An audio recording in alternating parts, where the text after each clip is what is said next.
제가 바로 전 영상에서 그랬죠. 슬로우 조깅의 진짜 가치는 천천히 뛰는 기술이 아니라 오늘도 내일도 부담 없이 나갈 수 있게 만드는 습관에 있다고요.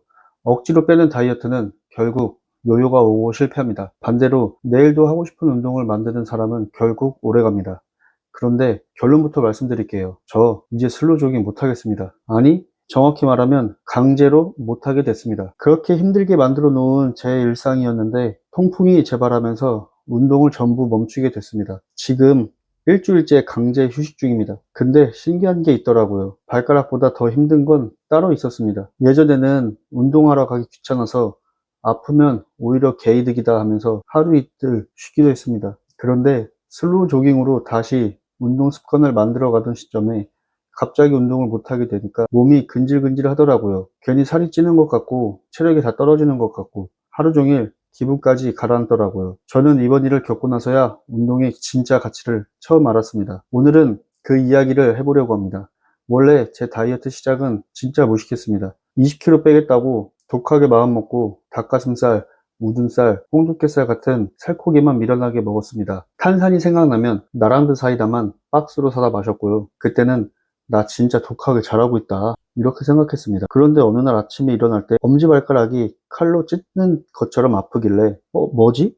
싶어서 쩔뚝거리며 병원에 갔는데 의사가 한마디 하더라고요. 통풍입니다. 저는 평소 술도 거의 안 마시는데 통풍이라고 싶었습니다. 너무 의아해서 이것저것 찾아보기 시작했는데 찾아보니 과도한 단백질 섭취도 통풍 위험을 높일 수 있다고 하더라고요. 물론 그렇다고 이 식단 때문에 통풍이 100% 생겼다고 단정할 수는 없습니다. 통풍은 체질이나 유전, 묘산대사, 체중 변화, 수분 상태처럼 여러 요인이 함께 작용하는 질환이니까요. 다만 제 경우에는 단백질 위주의 식단과 부족했던 수분 관리가 하나의 원인이 되었을 가능성은 충분히 있었습니다. 약을 먹고 통증도 가라앉았습니다. 저는 치료가 끝난 줄 알았습니다. 그게 착각이었습니다. 저는 엘리베이터 설치 현장에서 일을 합니다. 얼마 전 작업하다가 발가락을 접질렀는데 그런데 하필 그 시기에 다시 다이어트를 시작했고 몸에 부담이 적다는 슬로우 조깅을 매일 뛰고 있었습니다. 천천히 뛰니까 괜찮겠지, 이 정도는 참을 수 있겠지, 그렇게 계속 뛰었습니다. 그런데도 계속 뛰다 보니 통증은 점점 심해졌고 결국 다시 병원을 찾아가 보니 이번에는 통풍이 재발했다는 이야기를 들었습니다. 운동을 당장 멈추라는 진단도 함께 받았습니다. 여기서 제가 하나 착각했던 게 있습니다. 저는 운동을 쉬면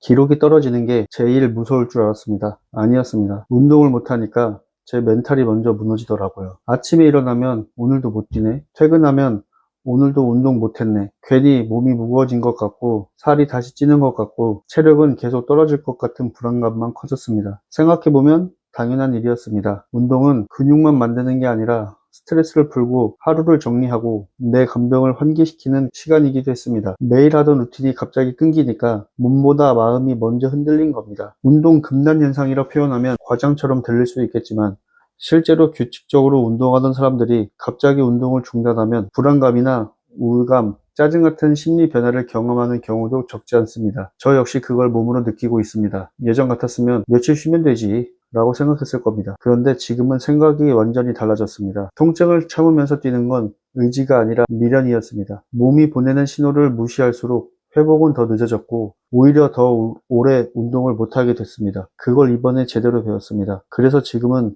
욕심을 완전히 내려놨습니다. 러닝은 잠시 멈췄고 대신 우리 쌍둥이 딸들과 천천히 산책하고 있습니다. 헬스장에서도 발을 거의 쓰지 않는 상체 운동만 하고 있습니다. 예전 같았으면 이게 무슨 운동이야 라고 생각했을 텐데 지금은 이것도 회복을 위한 훈련이라고 생각하려고 합니다. 전 영상에서 제가 그랬죠. 슬로우 조깅의 진짜 가치는 내일도 부담 없이 나갈 수 있는 습관이라고. 이번 일을 겪고 나니까 그 말이 저한테 더 크게 돌아왔습니다. 꾸준히 운동하는 사람은 무조건 참고 뛰는 사람이 아니라 쉬어야 할 때 제대로 쉬는 사람이라는 걸 이제야 알았습니다. 여러분들, 양쪽 다리가 똑같이 뻐근한 건 운동하면서 생길 수 있는 좋은 피로일 수도 있습니다. 하지만 한쪽 발가락만 칼로 찢기는 것처럼 아프다면 그건 몸이 보내는 경고일 가능성이 큽니다. 절대 저처럼 참으면서 뛰지 마세요. 며칠을 아끼려다가 몇 달을 잃을 수도 있습니다. 혹시 부상이나 통풍 때문에 강제로 운동을 쉬어보신 분 계신가요? 그 시간을 어떻게 버티셨는지, 멘탈은 어떻게 관리하셨는지 댓글로 꼭 알려주세요. 저도 지금 그 방법을 배우는 중입니다. 다들 오래 뛰기 위해 쉬어야 할 때는 제대로 쉬는 용기도 꼭 가지셨으면 좋겠습니다. 구독과 좋아요는 채널을 유지하는 데 큰 힘이 됩니다. 감사합니다.